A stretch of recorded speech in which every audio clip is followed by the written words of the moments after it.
سلام دوستای گلم، میخوام براتون توضیح بدم که روش‌های بیهوشی متداول ما تو اتاق عمل چجوریه و وقتی میاین آشنایی داشته باشین و استرستون کمتر بشه تو محیط اتاق عمل. توی اتاق عمل ما بیشتر بیهوشی جنرال و بیهوشی اسپاینال انجام میشه و من میخوام در مورد بیهوشی جنرال یا بیهوشی عمومی تو این ویدیو بیشتر برای شما توضیح بدم.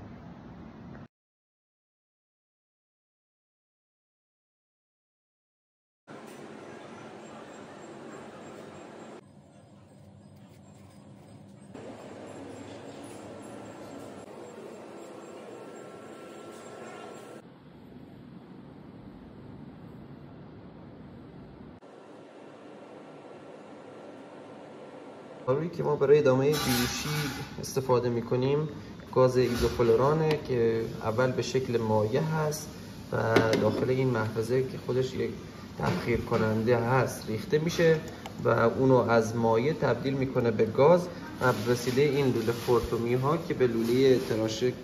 وصل میشه و ادامه بیهوشی به وسیله این دارو انجام میشه.